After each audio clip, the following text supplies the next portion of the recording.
This is Italian Football Lover channel, my friends. Milan won 3-0 against Juventus. Rebic, Tomori and Brahim Diaz scored the goals of Milan. I want to talk about the tactics and analysis of this game. Juventus played in 4-4-2 formation and Milan played in Stefano Pioli's classical formation 4-2-3-1.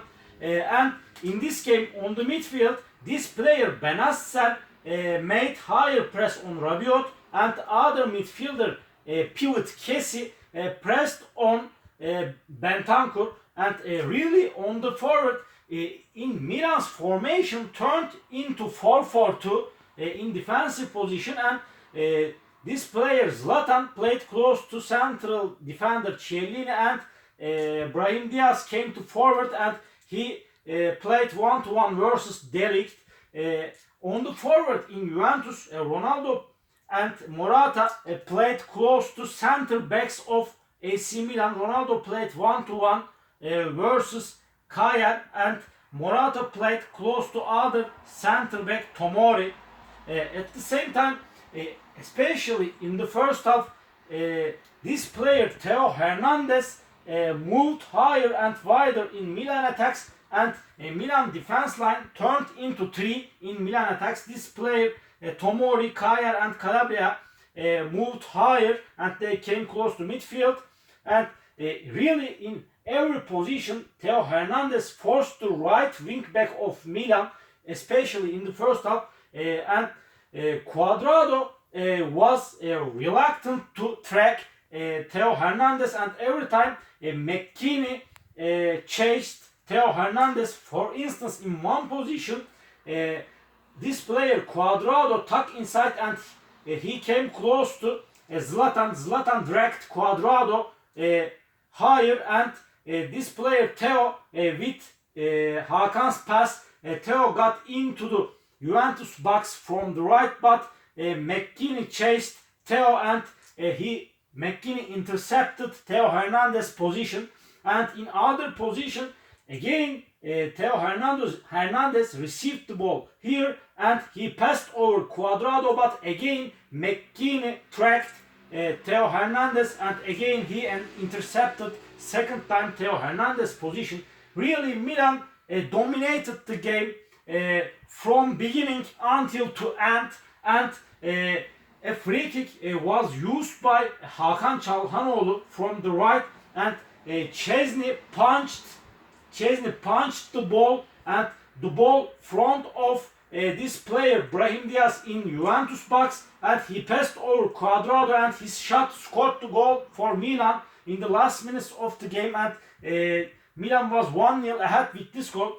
And in the first half sometimes Milan players together came close to right hand of the field, and Zlatan, this player Brahim Diaz, Hakan Çalhanoğlu, Selemakers, Benacer, they overloaded on the right side, right region of the pitch in the first half. I want to indicate that this especially, and Juventus was so ineffective, and Juventus couldn't find any goal position in the first half, and in the second half anything has not been changed for this game, and Milan started the second half better and faster,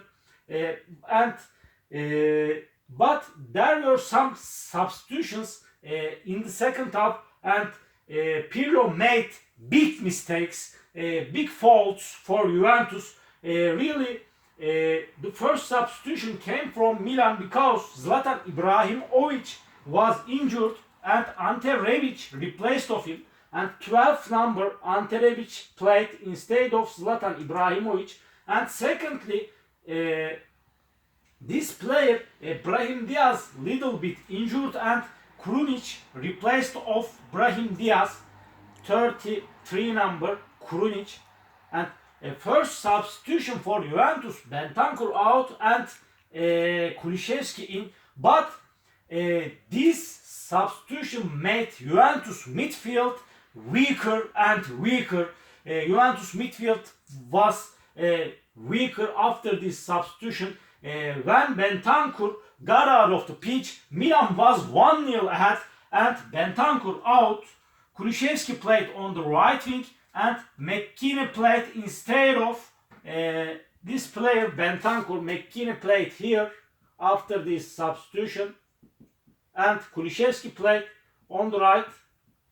And really after this substitution Milan was better and effective on the midfield, and for instance in the second goal of Milan this player Bennacer moved higher, and at the same time Rabiot and McKennie caught up higher, and he stayed free, and his pass to this player Ante Rebic. Ante Rebic shot out of the Juventus box, and front of this center backs De Ligt and Chiellini, they couldn't intercept the Rebic's position, and his shot scored the second goal for Milan. Milan was 2-0 ahead with this goal. Really Juventus was so bad. Pirlo made a very big mistake in this substitution, because Bentancur was a really strong player on the midfield. And other substitution for Juventus in this game, really Chiesa out and Dybala replaced of him, and Dybala played behind of Morata and Ronaldo here like this after he got into the pitch, and Pirlo pulled Kulusevski to the left wing after this substitution, and Kulusevski played here. But really another free kick was used by again from the right hand of the Juventus with Hakan Çalhanoğlu. Hakan Çalhanoğlu used free kick, and Tomori scored the third goal of Milan with his headshot. And in this position Tomori jumped over front of Chiellini and scored the goal with his head. By the way, Kjaer got into the Juventus box, and Kjaer intercepted De Ligt position in the third goal of Milan, and Tomori scored the goal.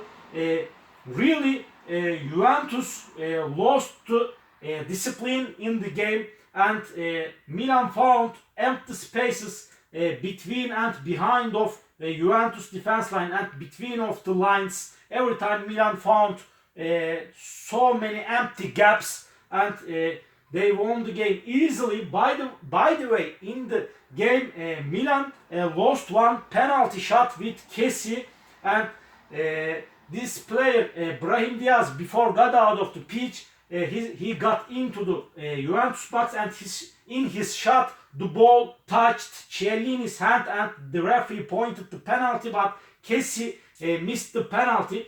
And other last two substitutions in Milan in this game, Salamakers out on the right, and this player 5 number Dalot replaced of him, and on the midfield Bennacer out and Meite replaced of him. 18 number Meite played instead of this player Bennacer.